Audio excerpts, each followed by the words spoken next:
Hi guys, I am back with part 2 of our speech musings cue cards that I use. I sent these home with some friends and I'm hoping that you might have them, but if you don't even have them, that's okay. I'm going to tell you about the next cues I use, and these are for T and D and K and G, and these can be really tricky for some kids, but I am good at teaching these, so I'm going to tell you what I do. All right, so a lot of kids don't have trouble with these two. So these are T and D, of course, and a lot of kids don't have trouble with those. And then they do have trouble with these, K and G. However, sometimes it goes the other way. So I'm going to start with T and D and tell you what I do and what some other teachers do. So I cue T like this, T, because your tongue goes up and touches right behind your teeth. T. That is a great way to cue that one. I know a lot of teachers do this. T. I just don't. I live in Wisconsin and it's boogery and we don't want to be touching each other between here and here. Sometimes I will cue it here. So some of my kids that I have worked with do this because I just want them to have a nice solid contact with their tongue behind their teeth, and we often use it when we're doing a blend. So I'll show you that in a little bit. However, let me show you again. T, t, and then D is actually like this. D. Like I've said before, usually kids don't need to work on that. If they do, then we work on that difference between adding voice and not adding voice.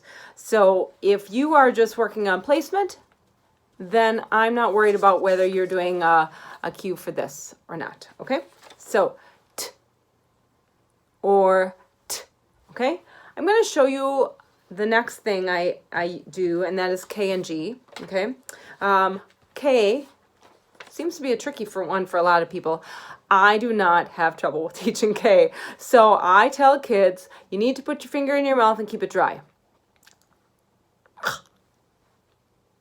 Is your finger dry? So if your child has learned from me or from anybody who learns through Shellys magic dry finger trick, that's the cue I would be using. Pointing back at the tongue, and we call it the back of the mouth sound. Look on here, I have this crossed out because I do not use anything referencing a cough sound. Listen, this is not the same thing. That's down here, that's not a cough when I do this. So is the sound that I call back of the mouth sound. The other way I sometimes cue this is for kids who have not been part of my learners who have done this, and they have this handy dandy mouth. It's quite funny, and it's actually a puppet, and I can put my fingers in it, and I'll let kids practice that too. Yeah, it looks really funny when I flip it back like that. And then we say your tongue needs to pull back, so we go and see what I'm doing with my finger. So some of my kids have this as their cue for K, okay? Or depending on how they learned it, okay? So I encourage you to do this one if you have not seen your child need this, and just, because it's kind of like pulling your tongue back. You need to pull your tongue back. You can actually do it either way though.